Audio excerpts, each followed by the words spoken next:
Hola and welcome to my video about the importance of holiday traditions. I'm all about traditions. I love old traditions that are lovingly passed down from generation to generation, as well as new traditions that you yourself create and tweak along the way. In fact, one of my favorite aspects about the holidays are the traditions that are involved. Holiday traditions can be rooted in religious, cultural, and family practices. One of my favorite religious holiday traditions is one that many practice for El Día de los Reyes, or Three Kings Day, or you might have heard of it as the Feast of the Epiphany, which is celebrated on January 6th in many Latin American countries, including Puerto Rico. This day commemorates a day that it's believed the three wise men visited baby Jesus, bringing him gifts of gold, frankincense, and myrrh. I fondly remember one Christmas that my family and I spent in Puerto Rico when I was a little girl. We stayed for a few weeks, so we were still there for El Día de los Reyes, and we were staying at my Titi Angie's house in Fajardo. I remember running to the park across the street with my sister and my cousin Albert to collect grass for the camels the evening before. So the tradition is that if children leave grass for the camels, they get a present from the three kings in return.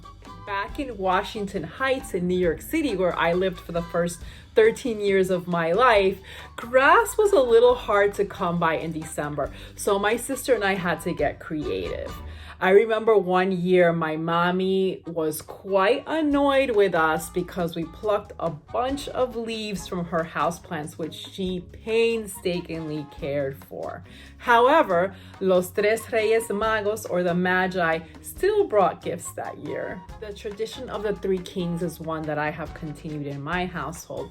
I always help my munchkin to find something to put out for the camels on January 5th. Lettuce, apples, grapes. Those are some of the treats that the camels graze on at our house typically. And so we put these treats in a shoebox for the camels. We put the shoebox under the Christmas tree because this is how my parents did it. But I know that many people follow the tradition of putting the shoebox under your bed and the gift appears under your bed. In my house, it goes under the Christmas tree, and the three kings put a gift, an unwrapped gift, under the Christmas tree for my daughter. So Sushi is almost 16 years old now, and we still do this every year. See the link in my description to learn more about El Día de los Reyes customs in Puerto Rico. One of my favorite cultural holiday traditions is a Cuban New Year's Eve tradition of the 12 grapes at midnight. The tradition is to put 12 grapes in a cup of sidra, which is a sparkling apple cider. My mommy would put the grapes in wine though, and we all had to eat the wine-soaked grapes at midnight. We didn't have to drink the wine, but my parents did. The grapes represent each month of the new year, and eating them by midnight would bring you good luck the next year. I remember loving the grapes, but not the wine, which I thought tasted yucky. I've also kept this tradition alive in my house, except we drink non-alcoholic sparkling cider for my daughter and niece Miette. See the link in my description to learn about this Cuban New Year's Eve tradition, as well as several others. And my all-time favorite family holiday tradition is one which my sister Marta and I developed many years ago, and it is the tradition of the Christmas fork. It started out as a silly childhood game my sister and I would play while my parents were putting up the Christmas tree. and it evolved into a 4-part Christmas skit that my daughter, my sister, my niece, and I enact every year, leaving each of us breathless and injured as a result.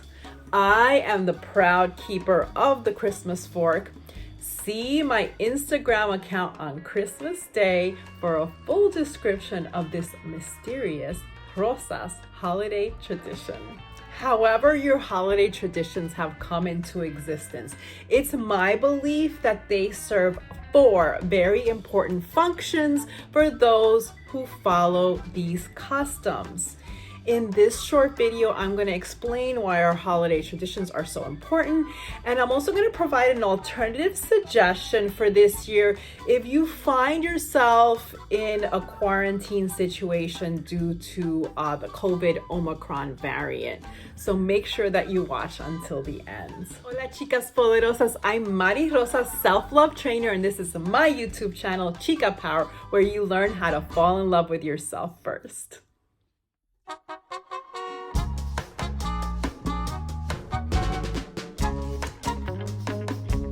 Take a minute here and ask a favor. If you like this video and find it helpful, please por favor hit the like button and subscribe to my channel. You can also ring the bell, that way you're notified every time I upload a new video. Okay, let's get started, chicas. Number 1 is that holiday traditions connect us with others. Most holiday traditions involve interacting with others outside of our immediate family unit. Think about it. Gift giving, parrandas, which is the super fun Latino version of caroling, holiday meals and gatherings, New Year's Eve parties, all involve connecting with others. They also promote a sense of unity, as most of us have special plans for the holidays. And even though the specific plans and customs that each person follows may vary from person to person, there is a commonality in that we are all doing something special for the holidays. We tend to go around wishing each other happy holidays, even to strangers, and saying things like, "Are you ready for the holidays?" or "What are you doing for the holidays?" It all serves to unify us and breeds a sense of goodwill towards all humanity that is really desperately needed in these days when people are so polarized around so many different issues.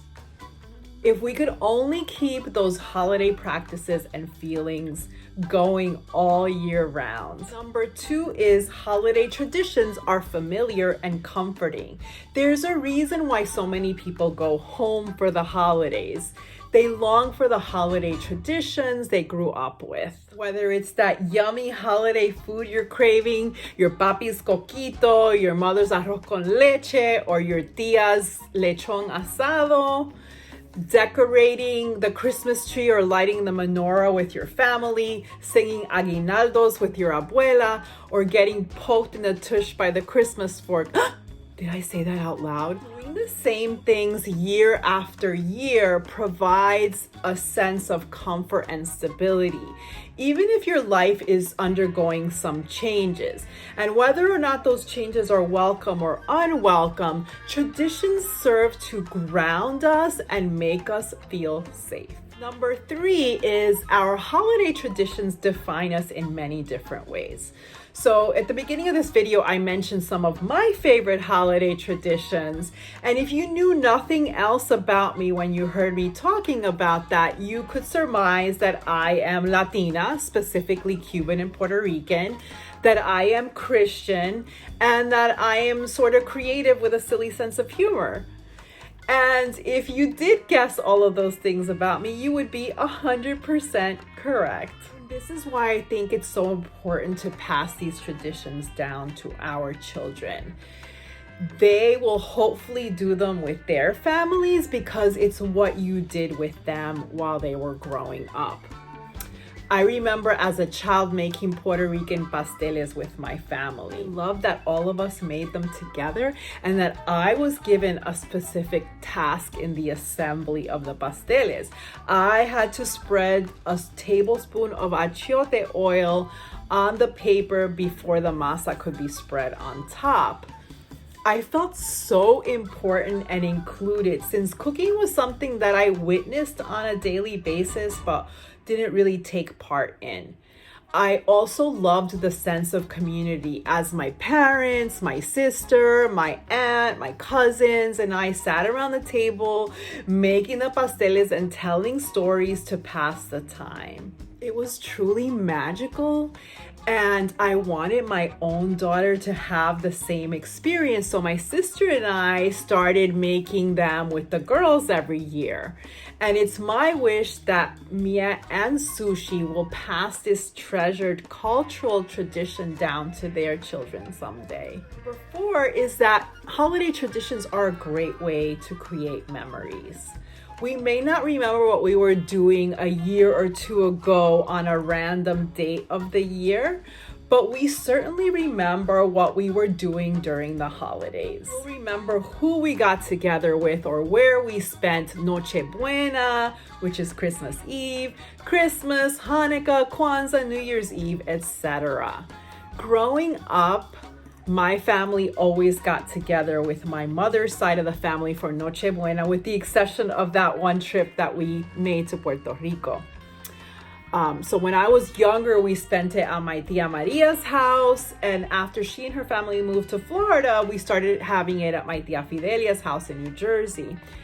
I don't have any photos really of those fun family gatherings, but my memories of them are so incredibly vivid. It was so amazing to get together with all of our cousins, and while the adults were all focused on the meal of lechon asado, arroz con gris, yuca con mojito, flan, among other Cuban delicacies, the kids were just focused on when we could open our gifts. Always annoyingly begging the adults to open the gifts as soon as we ate our last bite of dinner.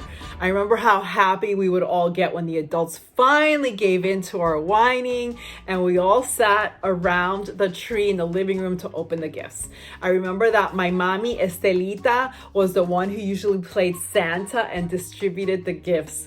We were a large family, so we all left with a bunch of gifts. What great memories. Fortunately, this year, December of 2021, we are seeing a huge explosion of COVID cases here in the Northeast United States due to the super contagious Omicron variant. And almost everyone I know, including myself, has had to cancel their plans of getting together with extended family because many of us are needed to quarantine to help stop the spread of this deadly virus. If you find yourself in this situation and are thinking that your holiday traditions will not be carried out this year, there is a way to keep them alive via a safe social distance. My suggestion is to invite your family and friends that you would have normally gotten together with for a Zoom call that's entitled Holiday Topics. After you have all kind of updated each other on what's going on at home, how everyone's doing, throw out these questions for everyone who wants to participate to answer. What is your favorite holiday tradition? Or which holiday tradition will you miss the most this year? What is your favorite holiday childhood memory? What is your favorite holiday food or dessert? You can also ask people to provide recipes. What is a new holiday tradition that you would like your family to adopt? These questions should make for some fun conversations around holiday traditions. Well, that's it for today, chicas. My beautiful mommy often used refranes to land her message. A refrán is a wise Latina saying or adage. Today's nugget of wisdom is La Navidad, mejor en casa y cerca de la brasa. This literally translates to, at Christmas, it's best to be home and near the embers or the warm fire. Home is where holiday traditions are born. And as I mentioned earlier, one of the reasons why so many of us go home for the holidays. No matter where you spend your holidays this year, I hope that you are able to celebrate some of those time-honored traditions, or maybe start a new tradition to pass along from this year forward.